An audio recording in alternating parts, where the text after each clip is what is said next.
ধন্যবাদ কমরেড দেবাঞ্জন, আজকে সভার সভাপতি এবং কলকাতা জেলা এসএফআই এর সভাপতি। আপনারা ইতিমধ্যেই কমরেড প্রতিকুর এসএফআই এর রাজ্য সভাপতি, কমরেড দীপশিতা আমাদের কলকাতারই ছাত্রী নেত্রী ছিল, এখন দেশের ছাত্রনেত্রী, তার কথা শুনেছেন। আতিফের কথা শুনেছেন যে এসএফআই এর কলকাতা জেলা সম্পাদক। যা আমার বলার কথা মোটামুটি অনেকগুলি তারা বলে দিয়েছে। আমি প্রথমেই ভারতের ছাত্র ফেডারেশন, যে আমি আমার ছাত্র জীবনে যে সংগঠনে যুক্ত ছিলাম, সেই সংগঠনে কলকাতা জেলা সম্মেলনে জন্যই এখানে সমাবেশ হয়েছে, প্রকাশ্যে সভা। আমি এই সম্মেলনকে অভিনন্দন জানাচ্ছি। এই যে পতাকা দেখছেন এসএফআই এর স্বাধীনতা, গণতন্ত্র, সমাজতন্ত্র, এই স্বাধীনতার জন্য 190 বছর ধরে আমাদের দেশে, বিশেষত এই বাংলার বুকে বহু আন্দোলন সংগ্রাম, তার মধ্য দিয়ে আমরা এই স্বাধীনতা পেয়েছি। তার জন্য অনেকেই ফাঁসির মঞ্চে জয়গান গেয়েছে জীবনের, অনেক জেল যন্ত্রণা সহ্য করেছে। হেন গ্রাম নেই, হেন জেলা নেই যেখানে ব্রিটিশের শাসন, শোষকের বাহিনী, পুলিশ বাহিনী মিথ্যা মামলা করেনি, জেল দেয়নি, লাঠি চালায়নি, গুলি করেনি। আজকে আমাদের দেশে যারা দেশ শাসন করছেন তারা আমাদের এই স্বাধীনতা সংগ্রামের উত্তরাধিকার স্বীকার করেন না। কারণ তারা মনে করেছিলেন ব্রিটিশরা তাদেরকে এই দেশে স্বাধীনতা এনে দিয়েছে, কারণ তারা মনে করতেন যেটা মুঘল, যে নবাব, সেটা মুসলমান রাজত্ব তাদের ভাষায়, সুতরাং তাদেরকে সরিয়ে ইংরেজ স্বাধীনতা নিয়ে এসেছে। এই জন্যই আরএসএস ঘোষিতভাবে স্বাধীনতা আন্দোলনে অংশগ্রহণ করতে বারণ করেছিল। আর এই জন্যই যারা স্বাধীনতা আন্দোলনের সংগ্রামে অংশগ্রহণ করেছিলেন, সে অহিংস পথে হোক সহিংস পথে হোক, তাদের কাছে যেমন স্বাধীনতা প্রিয় ছিল, আজকে তাদের যাদের উত্তরাধিকারী তাদের কাছেও স্বাধীনতা অতটাই প্রিয়। স্বাধীনতার পরে আমরা যে সংবিধান নিলাম, সেই সংবিধান আমাদেরকে বলল যে জীবনের অধিকার দিল। পরে সুপ্রিম কোর্ট বলল জীবনের অধিকার মানে হচ্ছে লাইফ উইথ ডিগনিটি, মর্যাদার সঙ্গে। আর সেই মর্যাদা মানে হচ্ছে শিক্ষার সুযোগ অধিকার, স্বাস্থ্যের অধিকার, বাসস্থানের অধিকার, কাজের অধিকার। তাহলে আজকে দাঁড়িয়ে স্বাধীনতার এত বছর পরেও এসএফআই কে তার ঝান্ডায় স্বাধীনতা শব্দ লিখতে হচ্ছে, স্বাধীনতার জন্য লড়াই করতে হচ্ছে। কারণ যে স্বপ্ন ক্ষুদিরাম, ভগৎ সিং, আশফাকুল্লাহ, চন্দ্রশেখর আজাদ, কানাইলাল, প্রফুল্ল চাকি দেখেছিলেন, বিনয় বাদল দীনেশ দেখেছিলেন, সেই স্বপ্নের স্বাধীনতা এখনো আসেনি। কারণ সংবিধানে বলেছিল, আমি বলছি না, যে আমাদের যে সংবিধান তৈরি হলো তারা সামাজিক, রাজনৈতিক এবং অর্থনৈতিক ন্যায় প্রতিষ্ঠা করবে। আজও আমাদের দেশে এই সামাজিক, অর্থনৈতিক এবং রাজনৈতিক ন্যায় প্রতিষ্ঠা হয়নি। এই জন্যই তো ন্যায়ের লড়াই। ন্যায়ের লড়াই মানে শুধুমাত্র আদালতের মধ্যে নয়, প্রত্যেকের জায়গায় দাঁড়িয়ে, কর্মক্ষেত্রে দাঁড়িয়ে হোক, শিক্ষাক্ষেত্রে দাঁড়িয়ে হোক, বাসস্থানে হোক, কর্মস্থানে হোক, তাকে এই ন্যায়ের জন্য লড়াই করতে হচ্ছে। অথচ সংবিধানের প্রতিশ্রুতি দিয়েছিল যে জাত, পাত, ধর্ম, বর্ণ, ভাষা নির্বিশেষে, ক্ষেত্র নির্বিশেষে সবার সমান অধিকার থাকবে। আজও আমরা তাকিয়ে দেখি সেই সমান অধিকার নেই।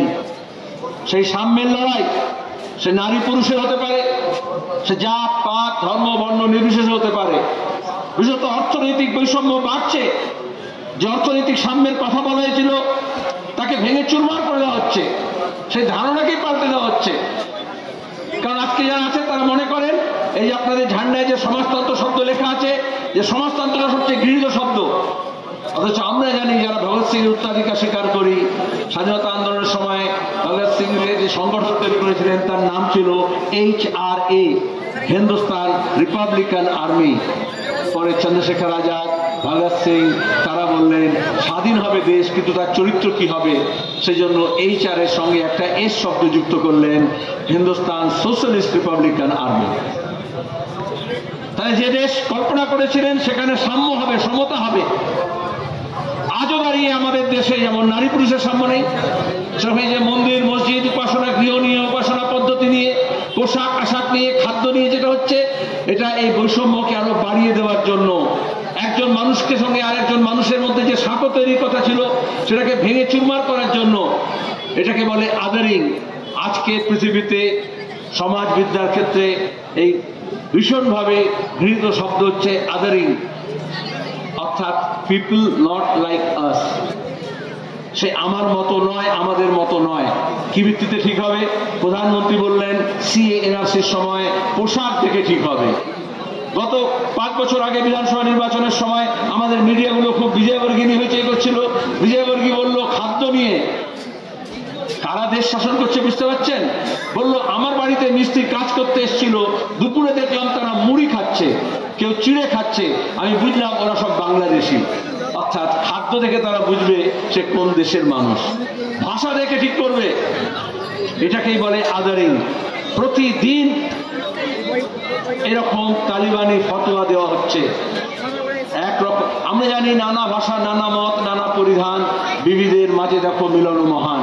রবীন্দ্রনাথ বলেছিলেন ভারতের মহামানবের সাগর তীরে বিভিন্ন দেশ থেকে বিভিন্ন ধারা এসে মিলিত হয়েছে। সেখানে দাঁড়িয়ে আমরা সবাই একটা স্বপ্ন দেখেছিলাম, সাম্রাজ্যবাদ যাবে, দেশ স্বাধীন হবে। আর নজরুল বলেছিলেন স্বাধীনতা মানে ক্ষুধার্ত শিশু চায় না স্বরাজ, দুমুঠো ভাত একটু নুন। আজকে যখন ভাতের লড়াইয়ের দরকার তখন জাতের লড়াই করছে। কেন করতে হচ্ছে? বামপন্থা মানে হচ্ছে আমরা বলি খাদ্যের অধিকার, সব মানুষকে খাদ্যের যোগান দিতে হবে। এজন্য খাদ্য আন্দোলন হয়েছে। শুধু খাদ্য আন্দোলন করে খাবেনি আমরা, আমাদের আজকের জেনারেশনে জানা দরকার আমাদের পূর্বসূরীরা খাদ্যের সংকট ছিল, বললেন ভূমি সংস্কার করতে হবে, যোদ্ধার জমিদারদের হাত থেকে লাঙ্গলে যার জমিদার দীপশিতা যেটা বলছিল, সেখানে সেচের ব্যবস্থা করতে হবে, তাহলে ক্ষুদ্র মাঝারি সেচের ব্যবস্থা করতে হবে। দেশ স্বাধীনতার পরে পাঞ্জাবে ভাকরা নাঙ্গল হলো, কিন্তু আমাদের রাজ্যে বাংলাও ভাগ হলো, কিন্তু এরকম বড় কেন্দ্রীয় প্রকল্প হলো না। রাজ্য সরকার তিল তিল করে তিস্তা প্রকল্প গড়ে তুলছিলেন, যারা আজকে উত্তরবঙ্গের কথা বলেন। পরে যখন যুক্তফ্রন্টের সরকার হলো দিল্লিতে, দেবেগৌড়া গুজরালের সরকার, আমরা পার্লামেন্টের মধ্যে লড়াই করলাম, অ্যাসেম্বলিতে লড়াই হলো, তারপরে বলা হলো ভাকরা নাঙ্গলের মতো তিস্তা প্রকল্প জাতীয় প্রকল্প করতে হবে। আর আজকে যখন মোদী মমতার সরকার হলো, তারা আপোষে চুপসে ওই তিস্তা প্রকল্প বন্ধ করে দিয়েছে। এখানে হচ্ছে উল্টো দিকে যাচ্ছি আমরা। এরকম অসংখ্য উদাহরণ দেওয়া যেতে পারে। আর এটা করছে কেন? কেন করে? মানুষের মধ্যে বিভাজন করছে কেন? কারণ যে লুট হচ্ছে, এই লুট সম্ভব নয়। সে মোদির লুট হোক আর দিদির লুট হোক, এই লুটটা পরিচালনা করতে হলে মানুষকে ভাগ করতে হয়। তাহলে যাদের সম্পদ লুট হচ্ছে তারা ঐক্যবদ্ধ হয়ে, সংঘবদ্ধ হয়ে তার অধিকার চাইবে। সে গাছ কেটে সাফ করুক তৃণমূল, অথবা জঙ্গল বিক্রি করে দেওয়ার ব্যবস্থা করুক পরিবেশ আইন নিয়ে এসে। সে পাহাড় নদী নালা বিক্রি করুক, অথবা নদী থেকে বালি চুরি করে বিক্রি করুক। কেউ তো প্রতিবাদ করবে পরিবেশের জন্য, ভবিষ্যতের জন্য কেউ তো লড়বে। যাতে না লড়তে পারে এই জন্য বলা হয় জেল দেবে, জরিমানা দেবে। এই এসএফআই এর ছেলে মেয়েদেরকে, বামপন্থী ছাত্রদেরকে বলা হয়েছে ল্যাবরেটরি ব্যবহার করতে পারবে না, অ্যাডমিট কার্ড দেওয়া হয়নি, পরীক্ষায় বসতে দেওয়া হয়নি, কলেজের মধ্যে ঢুকতে দেওয়া হয়নি। আমরা দেখেছি এই প্রেসিডেন্সি কলেজে কিভাবে বাইরের গুন্ডা নিয়ে এসে তৃণমূল ছাত্র পরিষদের নামে তৃণমূলের গুন্ডারা হামলা করেছিল। কেন হামলা করে? আসলে মমতা হোক বা মোদী হোক, তারা এরকম মাতব্বর তৈরি করে যে মাতব্বররা ফ্র্যাঞ্চাইজি নেবে, হয় মোদী, অমিত শাহ, যোগীর ছবি লাগিয়ে, নাহলে শুভেন্দু, অভিষেক, পার্থ চ্যাটার্জি, মমতার ছবি লাগিয়ে ব্যবসা ফাঁদবে। আর দোলা সেনের মতো লোকেরা বলে দেবে 75-25 করতে হবে। তুমি যা লুট করো 75 ভাগ কালীঘাটে পৌঁছে দিতে হবে, আর 25 ভাগ তোমার কাছে থাকবে। মমতা ব্যানার্জি ইন্ডোর স্টেডিয়ামে সভা করে বলে দিলেন কলেজে তাহলে ভর্তির জন্য, এখন তো আসন খালি যাচ্ছে, কেউ ভর্তি হচ্ছে না, ভর্তি হবেই বা কেন? তৃণমূল আসার পরে আর্টস কলেজে ভর্তির জন্য রেট ঠিক করে দেওয়া হলো, তোলাবাজি হলো। যারা যোগ্য তারা ভর্তি হতে পারবে না সেই কলেজে ভর্তির জন্য। সেখান থেকে শুরু হলো, পরে প্রাইমারি স্কুল, হাই স্কুল, মাদ্রাসা, কলেজ, বিশ্ববিদ্যালয়, প্রাইমারি স্কুল থেকে ভাইস চ্যান্সেলর পর্যন্ত কালীঘাটে টাকা জমা দিয়ে তারপরে পোস্টিং হবে, যেমন পুলিশের হয়, থানার হয়, বড় বাজারে বা পোস্টায় বা ডানলপে কোথায় টাকা বেশি হবে সেখানকার অফিসার কে হবে, তাকে অভিষেককে টাকা দিতে হবে, তার ভিত্তিতে পোস্টিং হবে। আর এইভাবে একটা লুটের রাজত্ব তৈরি হলো।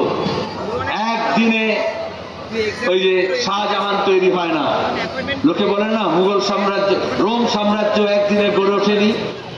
তাহলে ওই রকম এই তৃণমূলের লুটের সাম্রাজ্য, এই শাহজাহানের মতো সম্রাটও একদিনে তৈরি হয়নি। কখনো মুকুল রায়ের হাত ধরে, কখনো শুভেন্দুর হাত ধরে, কখনো অভিষেকের হাত ধরে, কখনো বালুর হাত ধরে তারা এইভাবে এই ফ্র্যাঞ্চাইজি মডেল তৈরি করেছে। এই যে দোকানে দেখবেন মোবাইলের, খাবারের, দেশের বিদেশের কোম্পানির নামে ফ্র্যাঞ্চাইজি তৈরি হয়, লোকাল থাকে কিন্তু সাইনবোর্ডটা, ব্র্যান্ডটা, খাবারটা বা ওই আজকাল ফ্যাশনের সব বিভিন্ন জামা কাপড়, পোশাক আশাক, কসমেটিক্স, এগুলো ফ্র্যাঞ্চাইজি দোকান হয় না? এরকম মোদি মমতা কেন ছবি লাগিয়ে বিখ্যাত হয়? কারণ ওই ব্র্যান্ডটা তৈরি হয়ে গেলে তারপরে ওটা ফ্র্যাঞ্চাইজি দেয়, লোকাল মাতব্বর ওই ছবি লাগিয়ে দিয়ে তার নিজের ব্যবসা সে করতে পারবে এবং পার্সেন্টেজ শেয়ারিং হবে। আজকে রাজনীতিটাও সেই জায়গায় নিয়ে যাওয়া হয়েছে। এই লুটের বিরুদ্ধে লড়াই, যে কৃষক লড়ছে, যে ক্ষেত মজুর লড়ছে, যে 100 দিনের কাজের টাকার জন্য লড়ছে, যে ঘরের টাকার জন্য লড়ছে, যে বেকার ছেলে মেয়েরা কাজের জন্য লড়ছে, আর যে ছাত্র সমাজ শিক্ষার জন্য লড়ছে, এই লড়াই আলাদা না। আমি আজকে এখানে এসেছি এই কথাই বলার জন্য, এই লড়াইগুলোকে একটার সঙ্গে আর একটাকে যুক্ত করতে হয়। আজকে দাঁড়িয়ে আপনারা এখানে যখন সমাবেশ করছেন, একটু আগে একজন আমাকে বলে গেল পুলিশে 4 বছর ধরে রিক্রুটমেন্ট নেই। আমাদের রাজ্যে 4 বছর ধরে পুলিশে কোনো ভর্তি হয়নি। পেছনের দরজা দিয়ে কিছু ঢুকেছে আলাদা কথা, কিন্তু রিক্রুটমেন্ট হয়নি। যার ফলে যারা পরীক্ষা দিয়েছিল, যোগ্যতা প্রমাণ করেছিল, তারা আজকে মিছিল করেছে কলকাতায়, রাস্তায় গিয়ে ধর্ণা দিচ্ছে। যেমন শিক্ষক যাদের হওয়ার কথা ছিল তারা ধর্ণা দিচ্ছে ধর্মতলায়।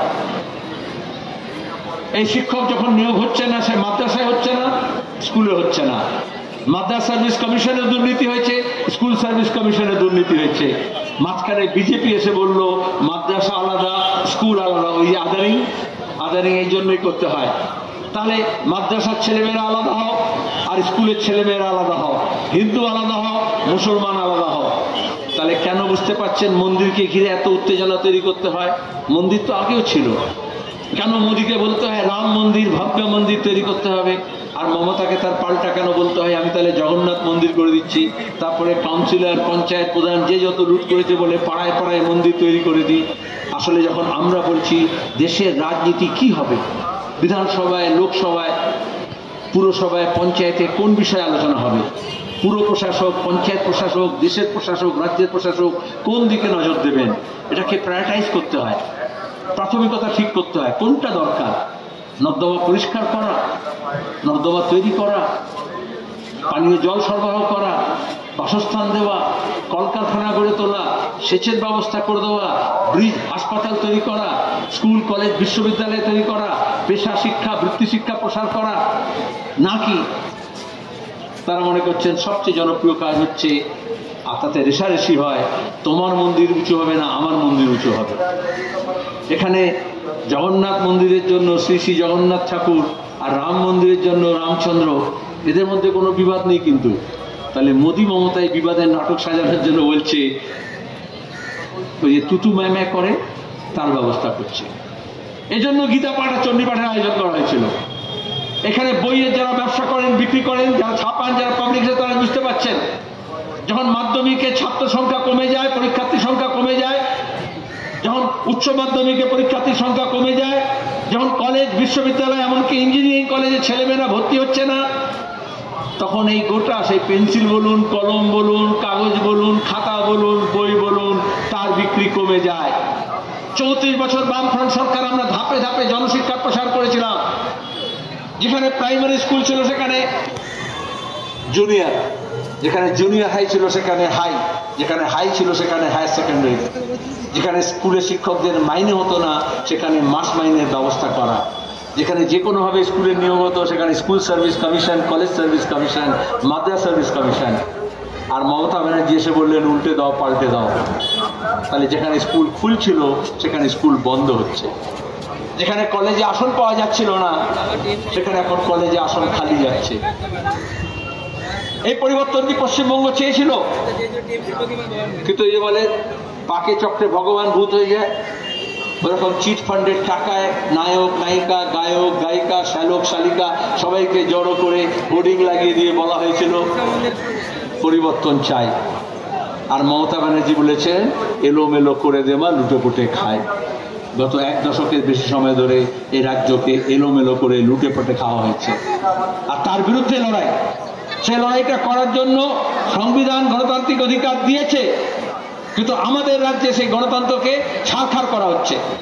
এটা শুধু পঞ্চায়েতের ভোট লুট নয়, এটা শুধু ছাত্র সংসদের নির্বাচন হবে না তা নয়, এটা ম্যানেজিং কমিটি স্কুল কলেজ বিশ্ববিদ্যালয় হবে তা নয়। আমরা দেখলাম আমরা বিশ্ববিদ্যালয় senate syndicate executive council committee তার জন্য নতুন আইন নিয়ে আসা হয়েছিল, যেমন পঞ্চায়েত আইন নিয়ে আসা হয়েছিল, পুরো আইন নিয়ে আসা হয়েছিল। এটাকে বলে ডেমোক্রেটাইজেশন, গণতন্ত্রীকরণ।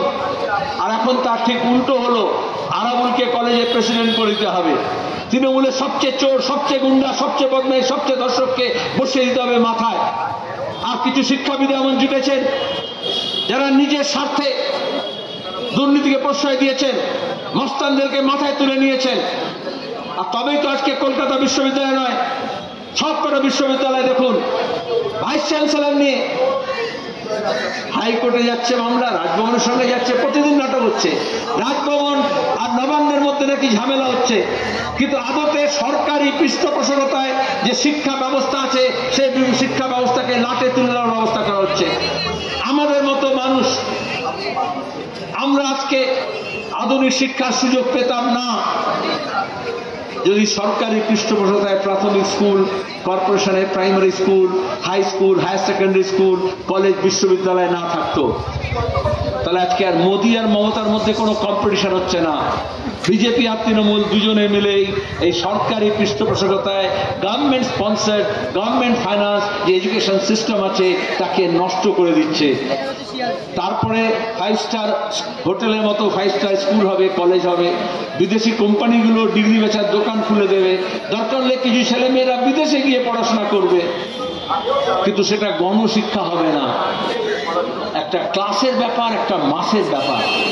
ওই যে দীপশিতা বলছিল জমি যেমন কিছু যোদ্ধার জমিদার হাতে ছিল, আমরা লড়াই করে বললাম লাঙল যার জমি তার। সেরকম পুঁজি কিছু মানুষের কাছে জমা হচ্ছে, আদানি আম্বানির কাছে, আর সাধারণ মানুষ বলছে বাজার করার পয়সা নেই। তার ব্যয় বাড়ছে কিন্তু আয় কমছে। আর এই জন্যই সাম্যের দরকার হয়, এই জন্য সমাজতন্ত্রের কথা বলা হয় যে দেশের যা কিছু সম্পদ আছে তাতে সবার অধিকার আছে। ওরা বলছে তা নয়। এইভাবে শিক্ষাও ছিল মুষ্টিমেয় কিছুর হাতে। কখনো শাস্ত্র, শরিয়ত, ধর্মের নামে বলা হয়েছিল যারা পিছিয়ে পড়া মানুষ, যারা দলিত, তপশিলি জাতি, আদিবাসী, মহিলা, সংখ্যালঘু, তারা শিক্ষার সুযোগ পাবে না। আর এটাই করা হয়েছিল। একটা বড় অংশের মানুষকে, সাধারণ মানুষকে পেছিয়ে দেওয়া হয়েছিল। এই জন্য তো রিপাবলিক, এই জন্য তো সাধারণতন্ত্র। সাধারণতন্ত্র দিবস মানে শুধু প্যারেড না, মিসাইল না, বোমা নয়, বন্দুক নয়। সাধারণের অধিকার প্রতিষ্ঠা করতে হয়, প্রজাতন্ত্র বলি আমরা। আজকে দাঁড়িয়ে আবার নতুন করে সম্রাট সম্রাজ্ঞী তৈরি হচ্ছে, আর সেখানে দাঁড়িয়ে সাধারণের হাত থেকে শিক্ষা বলুন, স্বাস্থ্য বলুন, বাসস্থান বলুন, এই সব কেড়ে নেওয়ার ব্যবস্থা হচ্ছে। যেরকম আজকে সরকারি ব্যবস্থাপনায় যে স্বাস্থ্য পরিষেবা সেটাকে লুটের ব্যবস্থা করে দেওয়া হয়েছে। পিজি হাসপাতালে কুকুরের ডায়ালিসিস হবে, কিন্তু একটা মানুষের ডায়ালিসিস করতে হলে তাকে গিয়ে 1000 ঘন্টা টাকা ঘুরতে হবে। চোর ঝচ্চরকে ধরতে হবে, ইডি সিবিআই ধরবে, তার আগে পিজি হাসপাতালে একেবারে রাজকীয় ব্যবস্থার মধ্যে কেবিন রেডি করা থাকবে। আর হাসপাতালগুলোতে দেখবেন, মেডিকেল কলেজ হোক যে কোনো, সেখানে হাজার হাজার মানুষ প্রতিদিন অসহায় হয়ে পড়ে আছে। কবে একটা ডেট পাওয়া যাবে, অপারেশনের তারিখের ডেট পাওয়া যাবে, বেড পাওয়া যাবে। আর তা নাহলে আপনাকে প্রাইভেট নার্সিংহোমে যেতে হবে, প্রাইভেট ডাক্তারের কাছে যেতে হবে। তাহলে শিক্ষা, স্বাস্থ্য, পরিবহন পর্যন্ত দেখবেন সেই রেল হোক আর ট্রাম হোক, একদিকে বলছে বুলেট ট্রেন হবে, আর অন্যদিকে সাধারণ যে ট্রেনে যায়, local train, suburban train, mail train, express train, তার চৌপাট অবস্থা হয়ে গেছে। হ্যাঁ, তার চৌপাট অবস্থা হয়ে গেছে। তাহলে ক্লাসের ব্যবস্থা হচ্ছে, কিন্তু মাসের ব্যবস্থা হচ্ছে না। তাহলে গণতন্ত্র মানে, সমাজতন্ত্র মানে এই মাসের কথা, এই সাধারণের কথা, সাধারণ অধিকারের কথা। আমি অনেকগুলো কথা বললাম, কিন্তু আদতে আমাদের রাজ্যে যে ব্যবস্থা তৈরি করা হয়েছে এটা একদিনে হয়নি। গোটা দেশে দক্ষিণপন্থী যখন উত্থান হলো, তাদের দরকার ছিল বামপন্থাকে কোণঠাসা করা। আর তখনই মাওবাদী, তখনই কংগ্রেস, তখনই তৃণমূল কংগ্রেস, তখনই বিজেপি, তখনই সব জামায়াতে ইসলামী হিন্দ, জামাতে উলেমা হিন্দ, জামাতে ইসলামী সব একাট্টা হয়ে গেল। সব শেয়ালের এক রা হলো, লাল হটাও দেশ বাঁচাও। লাল হটলো কিন্তু দেশ বাঁচলো না। আর এই জন্যই দাঁড়িয়ে আজকে নতুন প্রজন্ম তারা আবার সামনে এগিয়ে আসছে, কারণ তাদের অধিকার থেকে তাদেরকে বঞ্চিত করা হয়েছে। এই যে ইউথ ড্রিভেন, আমরা স্বাধীনতা আন্দোলনের সময় দেখেছি তরুণ প্রজন্মের ছেলে মেয়েরা এগিয়ে এসেছিল। আর তারপরে যে কোনো পৃথিবীর যে কোনো জায়গায়, যে কোনো সময়, যে কোনো সমাজে, যে কোনো যুগে নতুন প্রজন্মকে তার জীবনের যে সমস্যা, সেই সমস্যার সংকুল প্রতিকূলতাকে পার হতে হলে নিজেদের জন্য সংগঠন গড়ে তুলতে হয়, আদর্শ খুঁজে নিতে হয়, মতাদর্শকে বুঝে নিতে হয়, হাতিয়ার হাতে নিতে হয়, এবং তারপরে দাঁড়িয়ে সেই অবস্থার পরিবর্তন হয়। তাহলে আজকে দাঁড়িয়ে ছাত্র ফেডারেশন সেই কাজই করছে। ওরা চেয়েছিল 10 বছর কলেজে বিশ্ববিদ্যালয়ে বামপন্থীদের ঢুকতে দেবো না। 10-12 বছর ঢুকতে না দেওয়া মানে একটা প্রজন্ম শেষ। আর তারপরে তারা মনে করবে নতুন যে প্রজন্ম আসবে তারা ভুলে যাবে ইনকলাব জিন্দাবাদ, তারা ভুলে যাবে স্বাধীনতার কথা, গণতন্ত্রের কথা, সমাজতন্ত্রের কথা। তারা মমতা, মুকুল, শুভেন্দু আর ওই অভিষেকের কথা মনে রাখবে। লেগে পড়ো, ভেঙে পড়ো, কোথায় বিরিয়ানির প্যাকেট পাওয়া যাচ্ছে, কোথায় কোন নায়িকা এসে নাচছে, কোথায় কে গাইছে, সেই দিকে গিয়ে হুজুমে মেতে ওঠো। আমরা দেখেছি আমাদের প্রতিবেশী দেশে, আমি নিজে দেখেছি। আমি যখন ছাত্র আন্দোলনের নেতা, যুব আন্দোলনের কর্মী পাকিস্তানে গিয়েছিলাম, যখন এই পারমাণবিক বোমা বিস্ফোরণ হয়েছিল সাগাই আর পোখরান, তখন পারমাণবিক বোমার বিরুদ্ধে, পারমাণবিক যুদ্ধের বিরুদ্ধে আমরা একটা ডেলিগেশন নিয়ে গিয়েছিলাম। এই আমাদের সাংবাদিকরা ছিলেন, অন্যান্য সব গান্ধীবাদী নেতারা ছিলেন, লেখক বুদ্ধিজীবীরা ছিলেন, দু দেশের মধ্যে যাতে শান্তি থাকে। সেখানে গিয়ে দেখলাম অনেক ছেলেপুলেরা জড়ো হয়েছে বিশ্ববিদ্যালয়ে, কিন্তু তারা মিছিল কি জিনিস জানে না, স্লোগান কিভাবে দিতে হয় জানে না, পোস্টার কিভাবে লিখতে হয় জানে না। তাদের মনে যন্ত্রণা আছে, তারা প্রতিবাদ করতে চায়, যুদ্ধের বিরুদ্ধে বলতে চায়, শান্তির সপক্ষে বলতে চায়। কিন্তু সেই 50-এর দশকে দেশভাগের পরে কমিউনিস্ট পার্টিকে পাকিস্তানের মিলিটারি শাসকরা ব্যান করে দিয়েছিল, নিষিদ্ধ করে দিয়েছিল। তারপর আপনাদের যেরকম ক্যাম্পাসে বলেছে, ওরা ওখানে ধরে নিন গোটা দেশে বললো কেউ মিছিল করবে না, কেউ মিটিং করবে না।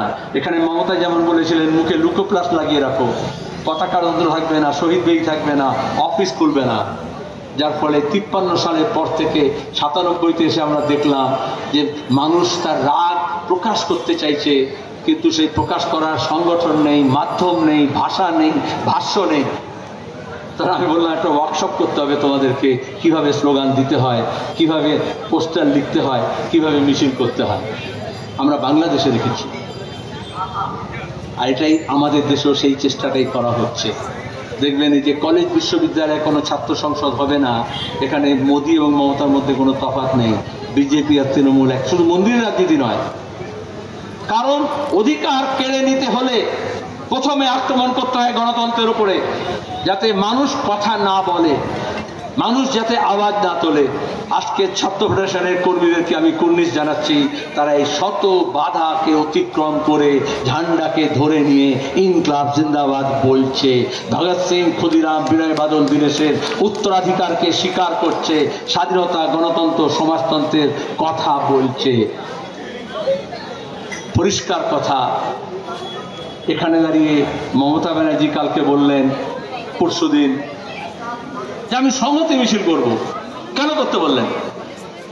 22 তারিখে মোদী, বিজেপি, আরএসএস চাইছে ধর্মকে ব্যবহার করে লোকসভা নির্বাচনের আগে মন্দির কেন্দ্রিক রাজনীতি হোক।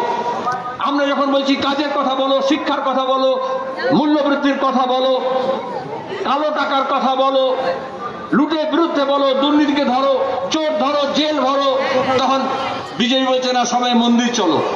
কেন বলতে হয়? মন্দির আগেও ছিল, এখনো থাকবে, কিন্তু মন্দির মসজিদ गुरुद्वारों में बांट दिया भगवान को, धरती बाटी सागर बाटा मत बाटो इंसान को। আসলে মানুষকে ওরা ভাগ করতে চায়, কারণ মানুষের শক্তি যদি একসঙ্গে হয় তাহলে বিপদ আছে।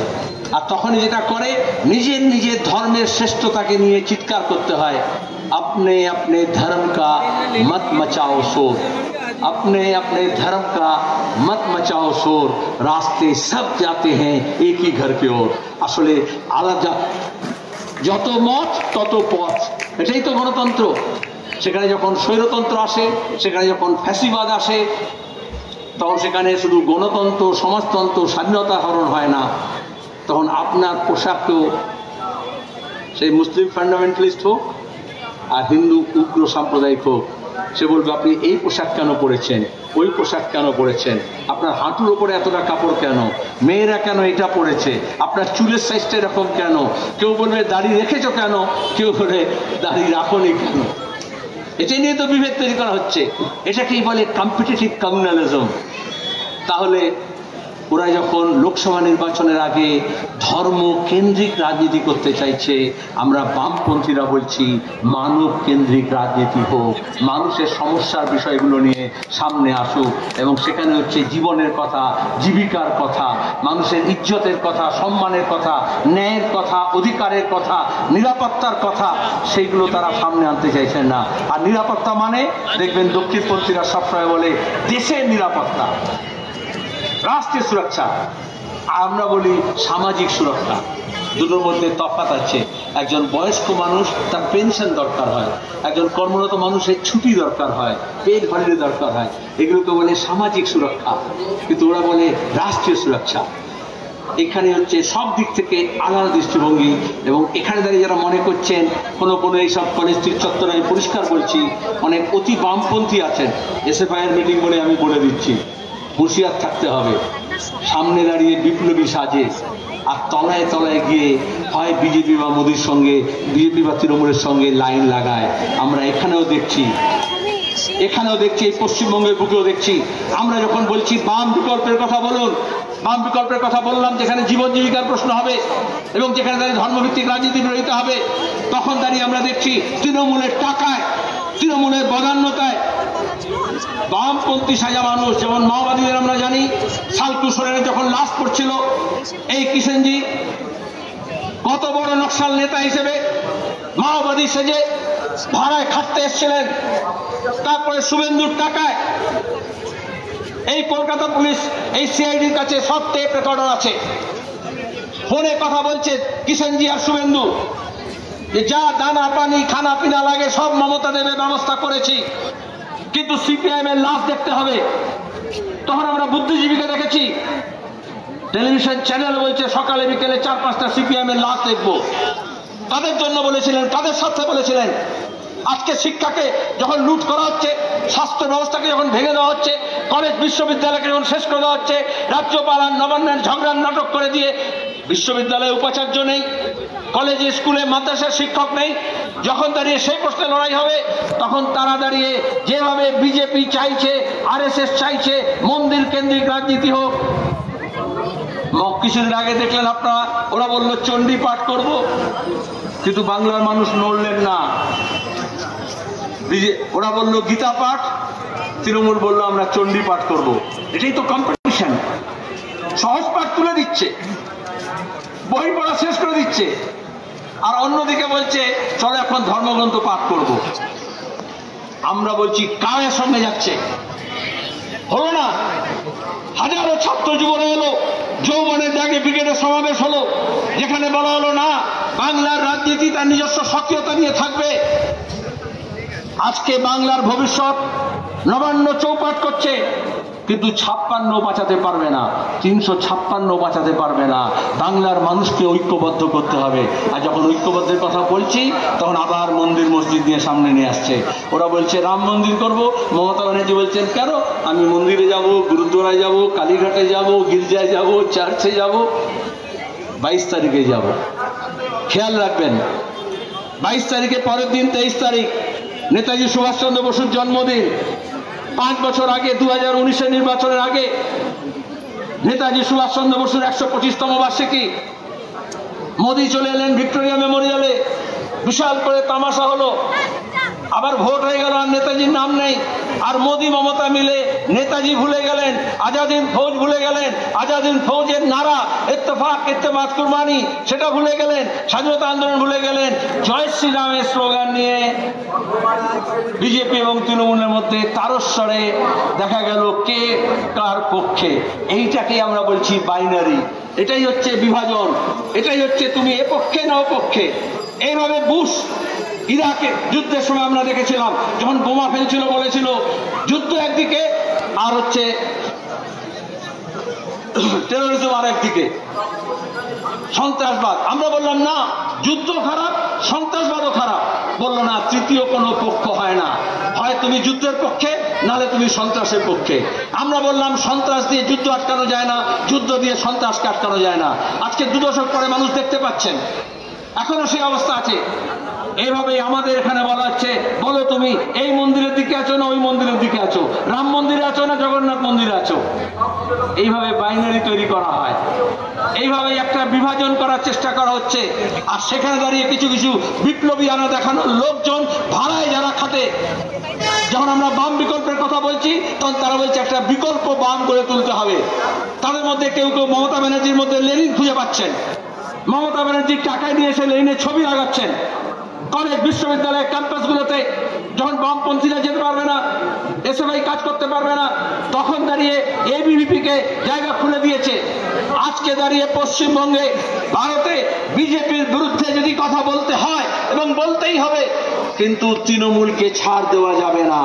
আজকে সোজা লড়াই হচ্ছে কমিউনাল ভার্সেস কমিউনিস্ট, কিন্তু কমিউনাল ভার্সেস কমিউনিস্টের যে লড়াই, সেখানে কারাপ্ট লোকেদের জায়গা হতে পারে না। কারাপশনের সঙ্গে, দুর্নীতির সঙ্গে যদি থাকো, তাহলে যতবার ইডি সিবিআই দেখাবে ততবার মোদির পায়ে পড়ে গিয়ে বলতে হবে, দাদা আমার ভাইপোটাকে বাঁচিয়ে দাও। সেই জন্যই দাঁড়িয়ে যদি আজকে এই আরএসএস হিন্দুত্ববাদী শক্তির বিরুদ্ধে লড়তে হয়, ফ্যাসিবাদী শক্তির বিরুদ্ধে লড়তে হয়, তাহলে পশ্চিমবঙ্গে যারা খাল কেটে কুমির এনেছে, যারা বামপন্থাকে শেষ করার জন্য বিজেপিকে দাওয়াত দিয়ে নিয়ে এসছে, তাদের ভেকবাড়িদের সম্পর্কে সাবধান থাকতে হবে। আর সে লড়াই আপনারা লড়বেন। আপনাদের শিক্ষার অধিকার, আপনাদের ক্যাম্পাসে দাঁড়িয়ে মাথা উঁচু করে মুক্ত বুদ্ধির চর্চা, যুক্তির চর্চা, তর্কের চর্চা, প্রশ্ন করার অধিকার, এবং নিজের শিক্ষার জন্য যা যা প্রয়োজনীয় আছে, সিট হতে পারে, স্কলারশিপ হতে পারে, শিক্ষক হতে পারে, ল্যাবরেটরি হতে পারে, লাইব্রেরি হতে পারে, তার জন্য যেরকম লড়াই হবে সেরকম ক্ষেত মজুর, কৃষক, হকার, দোকানদার